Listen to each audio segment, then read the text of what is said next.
So today we're going to talk about trucks, semi-trucks with fuel economy. So let's face it, today's name of the game is how much your fleet can save on fuel. In olden days, you could run less aerodynamic trucks and still make money, but today's market is very competitive. You have to load prices are much lower today than they've been in past decade. So it's very important if you're starting out as an owner operator to look at things in a truck before you decide to purchase, or if you're a fleet owner and want to trade in trucks and want to know what trucks can offer you more bang for your buck, then this is your video. So reason for the video is to show you what changes we can do to improve our efficiency and save fuel. The money you burn spending in fuel is money that you can save and put in your pocket if you have an aerodynamic truck, a lot more efficient truck. So like W900 Kenworth Peterbilt long nose trucks have very little aerodynamic, and they use a lot more fuel going down the road because they have to push a lot of air. They have to push a lot more air to go through. And if you do dry vans or reefers and you're using trailers with no skirts, that provides additional drag. And if you have a lot more gap between your trailer and the truck, that also increases your drag. It all affects your fuel economy, and your truck burns a lot more fuel. Today's name and game is if you can save money by changing tail. Majority of the fleets are doing it right now, but they could be cumbersome. Some drivers don't want to close them when they come up to a dock, so that might be you want to skip on. But the skirt, any company can do, and it's very low maintenance and it saves a lot of fuel. And the truck fairings I'll show you in a later slide, which offer a lot more fuel economy. With skirts alone, if you sending down a truck down to Florida or Georgia, we've seen on average we save about $250 a trip with a truck with skirts on, a trailer skirts on, and versus a truck that doesn't have a skirts on. So they are effective in reducing drag and increasing the fuel economy, and they do pay themselves off within a year, depending on where you get the trailer skirt. If you are looking for a trailer, and get the one with the skirts on it, that will save you a lot more money in the long run. So here's an example of a truck with aerodynamic package. You can see the gap between the fifth wheel and the tractor is very little, and the fairings are pretty big, the side fairings, so the trailer is basically boxed in as the truck is going down the road. Some drivers prefer a longer truck. The same thing happens is if you increase the length of the truck, you increase the gap between the truck and the trailer. That increases your drag, air drag. Your air at 70 miles per hour down the road acts very differently than when you're going 10 or 20 miles per hour.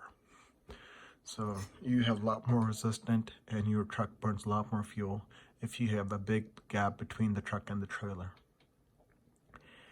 And one of the most important thing is your tractor axles. If you're running a truck with 3.55, 3.7, 3.42, 3.33 axle, you're burning a lot more money than you need to. today's truck, if you're getting a truck brand new, or if you're getting a used truck, get a truck with a 3.8 ratio or lower. We haul reefers with an 80,000 gross weight, and with a 308 ratio, you can't really tell the difference. It pulls about the same, it drives about the same. There's not a big difference between 3.36 ratio or 42 versus 3.08. Only thing I want to say is, if you want to get these ratios or a lower ratio, get it automatic. Because if you're like a manual and you like a 13-speed manual, you will be going through a lot of gears going up the hill.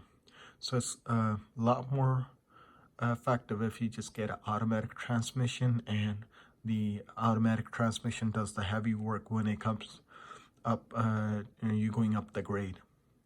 It will save you a lot more hassle, and your drivers will be happy, and you will be happy. And lastly, you can do avoid idling the truck. Truck burns, on average, truck burns 1 gallon per hour, and APU burns about 1 gallon in 10 hours. So that's considerable amount of saving, and thus less wear and tear on your tractor. So it's very important that you can make these changes and save a lot of money. And also, limit your tractor speed to maximum 70 miles per hour. Because faster you go, the harder it is on your engine, and there's a lot more wear and tear, and you burn a lot of fuel. Some people may say don't go over 65 or 60 miles per hour. If you're doing a long haul, like you're in Minnesota from California or Arizona, you're in Florida, Georgia, 55 miles per hour is not effective. You will be wasting a lot of your time on the road, and the broker will be yelling at you, where are you at? So we find that 70 miles per hour is a good speed. It still offers good fuel mileage, and also reduces your wear and tear. These small changes, if you make in your business, you can it can give you a consistent 8 miles to the gallon. So like, let's say your truck is doing 6 miles to the gallon. 2 mile per gallon difference is huge in the trucking industry. That would be like $1,000. Yeah, that's like $1,000 a trip. Actually, yeah, almost $1,000 a trip. If you're doing 6, yeah, that's 2 miles per gallon different. This will help you greatly in your business model. Again, the name of the game now is how much fuel you burn, how much can you save by making these changes and still be competitive in the market. Because there's a lot more trucks on the road today than there ever been. And that's how you can beat your competition and still make profit at home in your business, and be a strong company holder.